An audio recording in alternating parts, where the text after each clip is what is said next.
Como todos ustedes saben, El Salvador se ha convertido en el país más seguro de América Latina. Yo era uno de los que creía que el régimen de excepción funcionaba para combatir a los delincuentes. Y aunque a algunos el régimen de excepción les genere alguna incomodidad, lo cierto es que el régimen de excepción representa al Estado, representa la seguridad. El régimen se alimenta de las capturas y cada vez que van a prorrogar tiene que haber una razón para seguir prorrogando el régimen, tiene que haber capturas. Porque muchos se han dirigido a agarrar gente a quien caiga. El régimen de excepción va a desaparecer cuando el planificador, el estratega de esta política de seguridad considere que ya no es necesario. Creo que no hay duda del éxito del Plan Control Territorial y del éxito de la guerra contra las pandillas y de las medidas que hemos tomado, incluyendo el régimen de excepción. El proyecto gubernamental más aprobado en el mundo. ¿En qué momento existe la posibilidad de que te lleves a la cárcel a una persona inocente? Sí. Hay muchísimas posibilidades. Por sus características físicas o por su situación económica o por el lugar en donde vive. Por la rapidez que necesita luego el gobierno y muchas autoridades de decir, ya agarramos al responsable, ya se cerró, carpetazo, entonces agarran a cualquiera. Mi hijo venía bajando cuando un policía me le da una, así nosotros, pescosada, ¿verdad? Yo grité y me dice el policía, cálmese señor, porque si no, me dijo, hasta él me dijo, lo podemos procesar a usted o lo podemos esposar también. Duele porque yo fui uno de los que inclusive convenció a toda mi familia para votar por él.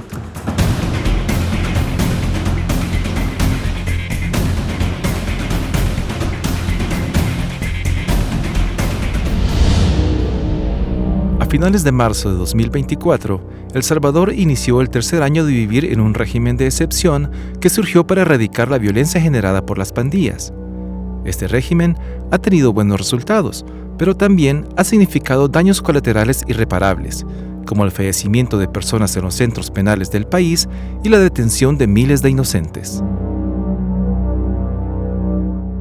En una situación ideal, un Estado que cumple con sus obligaciones de protección, de garantía, de promoción, ambos elementos deberían garantizarse. Por supuesto, el enfoque de derechos humanos y también el de seguridad, pero no como se nos ha querido hacer la idea que es uno u otro y que bueno, ni modo, hay cierto margen de error o ciertas cosas que yo debo entregar a cambio de obtener seguridad.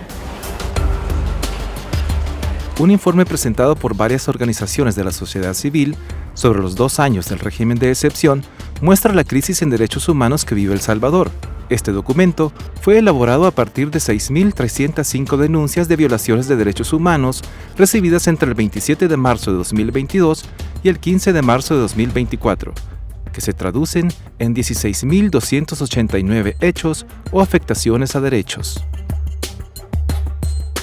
Incluso tenemos casos de cartas de libertad hasta 3 veces dadas por el sistema y estas personas siguen sin ser liberadas. Entonces el temor es que en efecto hayan fallecido dentro de los centros penitenciarios, que no sea un tema de que no les encuentran, es decir, no es que no estén, sino que probablemente ya hayan fallecido. Y esto también está alimentado por las personas que luego de conseguir pasar a libertad, sí comentan que en efecto ellos han sido testigos también de fosas clandestinas adentro de los centros penitenciarios. Ahorita me están informando de un joven que dicen que ha muerto en Mariona y la familia fue a Mariona a preguntar si está ahí, no le dan información. Fueron a medicina legal, tampoco le dan información. Entonces los tengo pendientes que me digan qué pasó con él. Que murió hace varios días, dice, o sea, parece que está en una fosa común. Los rumores, pues, pero queremos confirmar cuál es la verdad de lo que pasó con él. Víctimas del margen de error.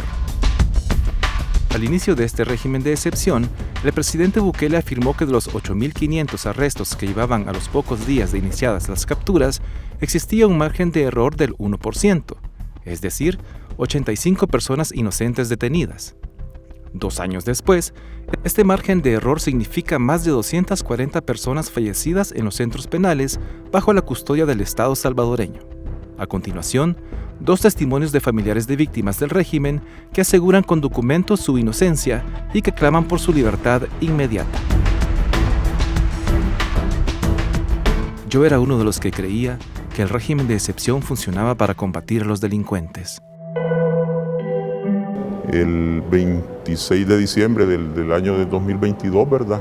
Fue capturado mi hijo, ¿va? En el lugar de habitación, o sea, en la casa de nosotros, ¿verdad? Entonces tocaron la puerta y ese día estaba él con la mamá. Él estaba jugando un videojuego, ¿va? Y le dio acceso, ¿va? No debemos nada a la justicia, ni como familia nuclear, ni como familia extensa, nunca hemos tenido problemas con la ley. Entonces entraron, ¿va? Y a la entrada pues estaba jugando mi hijo un videojuego y la primera palabra que dijo uno de los policías dijo que era un juego de mareros, le dijo. Decinos dónde tenés la droga, pero ¿droga de qué? Le dijo, ¿verdad? Y la mamá volvió a reaccionar, ¿por qué? ¿Pero por qué están preguntando eso? Le dijo, si ustedes no han hallado nada. Todavía un policía le dijo al otro, no hay nada. Le dijo, cuando no hay nada, pues de entender yo que no encontraron ninguna situación que nos vinculara en alguna situación ilícita, ¿verdad? Entonces, pero después de eso vino uno de otro policía y, ¿cómo se llama? Sacó el teléfono propio del policía y hizo como que iba a hacer una llamada efectiva. Si habrá sido efectiva no lo sabemos, pero como hizo como que estaba llamando y después de eso le dijo a mi esposa que iba a quedar detenido mi hijo. Llegó donde el policía de guardia y le pregunto yo, mire, vengo a preguntar y comienza a hacer preguntas y todo y dijo al final que no había ninguna patrulla que anduviera ese nombre. Como a los 30, 40 minutos de estar yo allí, iba apareciendo una patrulla que dijo él que no era de la zona, dijo. Me sorprendió a mí, porque dije yo, bueno, ¿y cómo se manejan ellos? ¿Va? Y después de todo eso, pues mi hijo venía bajando cuando un policía me le da así nosotros pescosada, ¿verdad? Y grité yo, ¿qué pasa? Le dije yo, porque yo era uno de los que creía que el régimen de excepción funcionaba para combatir a los delincuentes, o llámense estos grupos fuera al margen de la ley, ¿verdad? Pero no con personas inocentes. Cumplió 21 en el penal. Ese día fatídico por esa fecha, por ese maldito día de que implementaron el régimen. De bendición porque para mí es mi hijo, ¿verdad? Duele porque yo fui uno de los que inclusive convenció a toda mi familia para votar por él. Si funcionara el debido proceso, ¿verdad? Muchas de esta gente ya estuviéramos libres. Si yo no pido que no me lo investiguen, pero que me den esa facilidad de poder defenderme. Pero usted bien sabe que el régimen, una de las situaciones que limita es el derecho a defensa. ¿Pero por qué? Porque bien sabe que con todas estas situaciones comprobables, mucha gente estuviera libre, Leo. Llévalo, no le estés preguntando. Pues llegaron los señores agentes ahí a la casa. Llegaron soldados y los señores de la base que son del cantón. Cuando ya uno lo había registrado, no encontrándole nada, porque le pidió el teléfono, le pidió el DUI, y dijo, como en 3 veces lo revisó el teléfono y dijo, no tienes nada, bicho, le dijo así. Sí, le dijo él, yo no tengo nada, le dijo yo, lo que me dijo es trabajar, le dijo. Pero llegó otro que es compañero de ese y le dijo, no, pero llevarlo, no le estés preguntando más a una investigación, lo vamos a llevar, le dijo. Entonces se lo trajeron. Sale con este montaje, no hallándole nada. Y sale con ese muchacho que es de otro cantón, pero que quizás en la misma mañana lo agarraron y ya le pone hermano. Aquí está la carta de trabajo que le dio él para que lo pudieran liberar. Él lo espera todavía. Él pregunta que si ya está libre. Entonces, a lo que voy es que tanto tiempo sin tener nada y él estar guardado, no sé cómo ha de estar. Porque ya hoy el 26 de abril tiene 2 años. 2 años donde no he sabido lo que es absolutamente nada. Yo solo he llegado a preguntar, me dicen ahí está, pero no me dicen está enfermo, está con salud, porque uno lo duda. Imagínense que salen ahí, bueno, en las noticias de que mueren allí en los penales, no les dan el sustento. La seguridad no avanza, porque muchos se han dirigido a agarrar gente a quien caiga. Entonces, eso no es un trabajo. El trabajo sería de que sí agarren los que son, como dice el dicho, los que son que paguen, y los que no son no pueden estar tanto guardados. Casos emblemáticos. El Instituto de Derechos Humanos de la UCA ha atendido diversos casos representativos de los abusos del régimen de excepción. Estos son algunos. Caso 1. Este es el caso de una madre cuyo hijo fue detenido en septiembre de 2022 y relata que la última vez que preguntó acerca de su estado de salud, los encargados en el centro penal le dijeron que esa información no podían proporcionársela. Pasados 8 meses de la detención, llegó personal de una funeraria a su vivienda a decirle que su hijo había fallecido y que estaba en el Instituto de Medicina Legal de San Salvador. Caso 2. Otro caso demostrativo es el de Rosa, quien murió en el penal de Apanteos en noviembre de 2022 a causa de una hemorragia ocasionada por golpes 7 meses después de ser detenida. Los familiares se enteraron de su muerte hasta febrero de 2023, cuando la Dirección de Centros Penales notificó a sus hijas que ella ya no estaba en Apanteos, sino enterrada en una fosa común, pues había muerto 2 meses atrás, en noviembre. Posteriormente, recibieron una llamada en la que les dijeron que eso no era cierto, que el cuerpo estaba en la morgue del Cementerio General de Santa Ana y que podían ir por él. Caso 3. Un incumplimiento de orden de libertad ocurrió con Luis, quien fue detenido en su casa la noche del 21 de abril de 2022, acusado de agrupaciones ilícitas. Se encontraba privado de libertad en el Centro Penal de Quezaltepeque. La familia obtuvo una orden de libertad fechada el 16 de mayo de 2023. Sin embargo, la Dirección de Centros Penales no lo puso en libertad. Luis murió en el Hospital Rosales en San Salvador una tarde de junio de 2023 por complicaciones de una enfermedad pulmonar. Esta explicación sobre la causa de la muerte deja muchas dudas a los familiares. Cifras del régimen recogidos en informe. 5.931 casos de detenciones arbitrarias o ilegales, 5.470 casos de violaciones al debido proceso, 1.779 allanamientos de morada, 814 casos de tratos crueles, inhumanos o degradantes y 304 casos de hostigamiento. A estos maltratos le siguen hechos como la desaparición forzada, confinamiento, discriminación por orientación sexual, identidad y o expresión de género, acoso sexual, abuso y violaciones sexuales.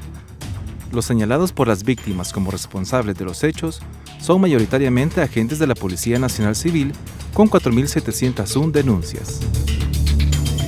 Un régimen aprobado por la población. El Instituto de Opinión Pública de la UCA, UDOP, realizó una encuesta a principios de 2024 sobre el segundo año del régimen de excepción, en el que 87.5% de la población dice sentirse segura con él. Sin embargo, más del 75% dijo desconocer los derechos que se han perdido con el régimen de excepción, que son los siguientes: el derecho de defensa, el tiempo de detención administrativa sin pasar a disposición judicial se extendió de 72 horas a 15 días, y el derecho a la privacidad de la correspondencia física o electrónica y de teléfonos celulares de las personas. El país gasta millones de dólares en limpiar su imagen, adentro y afuera del país. Es muy común, por ejemplo, que fuera del país las personas creen que en efecto ese paraíso que se pinta por parte del Estado es una realidad, ¿no? Sin embargo, cuando empiezan a escarbar un poquito, se dan cuenta de la cantidad de vulneraciones a los derechos humanos. A nivel de las instancias internacionales que velan por los derechos humanos, El Salvador está realmente muy mal. Desafortunadamente no existe ningún mecanismo interno, no tenemos una Procuraduría de Derechos Humanos que realmente responda para estar vigilando al Estado y cuál está haciendo su ejecución sobre la base de derechos humanos. Por tanto, básicamente las organizaciones solo nos tenemos a nosotras mismas para podernos defender entre nosotras. Según el informe de las organizaciones, al menos 244 muertes han ocurrido bajo custodia del Estado durante el régimen de excepción. Este dato es producto del seguimiento de noticias y testimonios de víctimas, por lo que su precisión es relativa, pero ilustra sobre las condiciones que se viven en las cárceles salvadoreñas. Estas organizaciones hacen un llamado constante al Estado salvadoreño para que derogue el régimen de excepción por su falta de justificación, pues ya no existe una situación extraordinaria en el país y porque ha excedido su temporalidad. Concluyen que resolver el problema de la seguridad pública no es solo bajar la cifra de los homicidios, sino también solucionar los problemas estructurales que dan origen a la pobreza y al surgimiento de grupos organizados con fines delincuenciales.